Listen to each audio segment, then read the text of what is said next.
സുഗമോ ദേവി സീരിയലിൻ്റെ ഏറ്റവും പുതിയ പ്രൊമോ റിവ്യൂയിലേക്ക് എല്ലാ കൂട്ടുകാർക്കും സ്വാഗതം. ദേവികയുടെ അച്ഛനെ കൊല്ലാൻ ശ്രമിച്ചു എന്നുള്ള ദേഷ്യത്തിന് വരുന്ന ദേവികയുടെ മുമ്പിൽ പിടിച്ചു നിൽക്കാനാകാതെ നന്ദൻ എല്ലാ സത്യങ്ങളും വെട്ടിത്തുറന്ന് പറയുന്നുണ്ട്.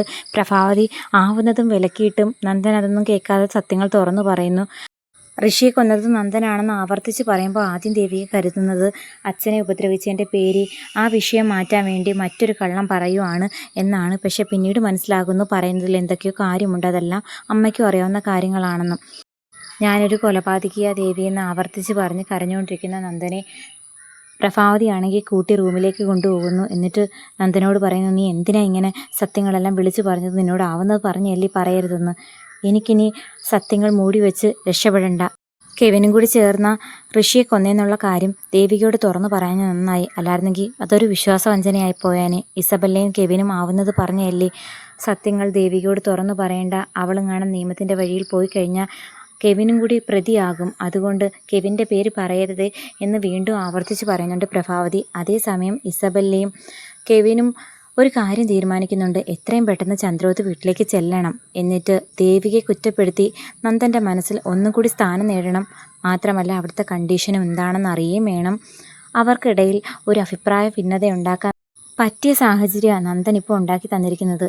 എന്തു പറഞ്ഞാലും ദേവികയുടെ അച്ഛനെയല്ലേ നന്ദൻ കൊല്ലാൻ ശ്രമിച്ചിരിക്കുന്നത്. അത് മനഃപൂർവ്വമാണെന്ന് വരുത്തി തീർക്കണം. കെവിനാണെങ്കിൽ അതൊന്നും കേട്ടിട്ട് അത്രയ്ക്കങ്ങോട്ട് ഇഷ്ടപ്പെടുന്നില്ല. കാരണം ശാരികയെ സ്നേഹിക്കുന്നത് കെവിനാണല്ലോ. അപ്പം ശാരികയുടെ അച്ഛനെ ബാധിക്കുന്ന കാര്യങ്ങൾ കെവിനെ ഇപ്പം ബാധിക്കുന്നത് പോലെയാണ് കെവിൻ കണക്കാക്കുന്നത്. എന്നാൽ ശാരിക ആത്മാർത്ഥമായിട്ട് സ്നേഹിക്കുകയല്ല എന്നുള്ള കാര്യമൊന്നും ശരിക്കും പറഞ്ഞാൽ അറിയില്ലല്ലോ. അതുകൊണ്ട് തന്നെ ശാരികയെ വിഷമിപ്പിക്കരുത് എന്നുള്ളൊരു ചിന്ത മാത്രമേ കെവിനും ഉള്ളൂ. നീ എന്താ ഇങ്ങനെ സങ്കടപ്പെട്ട് നിൽക്കുന്നത്?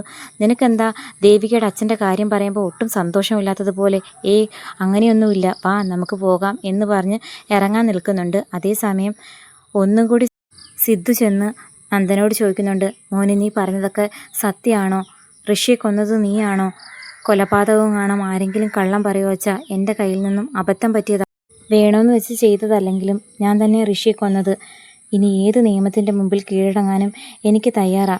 സത്യങ്ങൾ ദേവികയെയും അച്ഛനെയും അറിയിക്കണമെന്ന് മാത്രമേ എൻ്റെ മനസ്സിൽ ആഗ്രഹമുള്ളായിരുന്നു. ഞാൻ കാരണം അമ്മയും അച്ഛനും തമ്മിൽ വഴക്കുണ്ടാകുന്ന സാഹചര്യം കണ്ടപ്പോഴത്തേക്കും എനിക്ക് ശരിക്കും പറഞ്ഞാൽ പേടിയായി. എൻ്റെ ജീവിതമോ ഇങ്ങനെയായി. ഇനി ഞാൻ കാരണം അച്ഛനും അമ്മയും വേർപിരിയോ എന്നുള്ളൊരു പേടിയും എന്നെ അലട്ടാൻ തുടങ്ങിയിരുന്നു. ഇനി എനിക്ക് പേടിക്കേണ്ട ആവശ്യമില്ല. എല്ലാ തെറ്റും ഞാൻ തന്നെ ഏറ്റുപറഞ്ഞ് നിയമത്തിൻ്റെ മുമ്പിൽ കീഴടങ്ങിക്കോളാം. ദേവികയാണെങ്കിൽ തൽക്കാലം ചന്ദ്രോത്ത് വീട്ടിൽ നിന്ന് ഇറങ്ങുന്നുണ്ട്. നന്ദൻ പറഞ്ഞത് സത്യമാണ്, അതിലല്പം വാസ്തവം ഉണ്ടെന്നുള്ള കാര്യമൊക്കെ ഇപ്പം അവൾക്ക് മനസ്സിലായി. ചന്ദ്രമതി ആൻറ്റിയെ കാണാനാണ് ദേവിക നേരിട്ട് പോകുന്നത്. കാരണം നന്ദൻ്റെ പെരുമാറ്റത്തിലുണ്ടായ അസ്വാഭാവികതയും ഓരോ പ്രശ്നങ്ങളും ആദ്യം തന്നെ ചൂണ്ടിക്കാണിച്ചത് ചന്ദ്രമതി ആൻറ്റിയാണ്. അതിനുശേഷമാണ് ശാരിക പോലും പല തെളിവുകളുമായി തൻ്റെ മുമ്പിലേക്ക് വന്നത്. അതുകൊണ്ട് ചന്ദ്രമതി ആൻറ്റിയുടെ മനസ്സ് തുറക്കുന്നുണ്ട്. ഋഷിയെ കാണാതായ കാര്യം മുമ്പേ തന്നെ ചന്ദ്രമതി ആൻറ്റിക്ക് അറിയാവുന്നത് കൊണ്ട് ഋഷിയെ കാണാതായതുമായി ബന്ധപ്പെട്ട് നന്ദന് ബന്ധമുണ്ടെന്നും നന്ദൻ്റെ കയ്യാൽ ഋഷി കൊല്ലപ്പെട്ടു, അതാരും അറിയാതെ രഹസ്യമായി കുഴിച്ചു മൂടി എന്നൊക്കെ പറയുമ്പോഴത്തേക്കും ആദ്യം ചന്ദ്രമതി ഒന്ന് ഞെട്ടുന്നുണ്ട്. ഇനി എന്ത് ചെയ്യാനാ മോളുടെ ഉദ്ദേശം? ആദ്യം എന്ത് വേണമെന്ന് എനിക്ക് തന്നെ ഒരു ഐഡിയ ഇല്ലായിരുന്നു ആൻറ്റി. പക്ഷേ നന്ദൻ ഉറപ്പിച്ച് പറയുന്നു, ഞാനല്ലാതെ നന്ദൻ്റെ ജീവിതത്തിൽ ഇന്ന് വരെ മറ്റൊരു പെൺകുട്ടിയെ ചിന്തിച്ചിട്ട് പോലുമില്ല. ഇസബെല്ലയും കെവിനും ഈ കാര്യങ്ങൾക്കൊക്കെ കൂടെ നിന്ന് സപ്പോർട്ട് ചെയ്തതിൻ്റെ പേര് മാത്രമുണ്ടായ അടുപ്പമാണെന്ന്. പക്ഷേ ഒരു കാര്യം ഞാൻ ഉറപ്പിച്ച് തീരുമാനിച്ചു, നന്ദൻ ചെയ്തത് ഒട്ടും പൊറുക്കാൻ പറ്റാത്ത തെറ്റാണ്. അതിനുള്ള ശിക്ഷ നന്ദൻ ഏറ്റുവാങ്ങി പറ്റൂ. അത് MLAയുടെ ഭർത്താവാണെന്ന് പറഞ്ഞ് രഹസ്യമാക്കി മൂടി വെച്ച് കൂടെ നിൽക്കാനൊന്നും ഞാൻ കൂട്ടു നിൽക്കില്ല. MLA ആയാലും MLAയുടെ ഭർത്താവായാലും തെറ്റ് തന്നെയാണ്. അതിന് അർഹമായ ശിക്ഷ ഏറ്റുവാങ്ങിയേ പറ്റൂ. ഇതെല്ലാം ഞാൻ പോലീസിനെ അറിയിക്കാൻ പോകുക എന്ന് പറയുമ്പം ചന്ദ്രമതി ആൻറ്റി അന്ന് ആകെ പേടിക്കുന്നുണ്ട്. നന്നായിട്ട് ആലോചിച്ചിട്ട് വേണം ദേവിക, അല്ലെന്നുണ്ടെങ്കിൽ ഇതൊരു വലിയ പ്രശ്നത്തിലേക്ക് കാര്യങ്ങൾ എത്തിക്കും.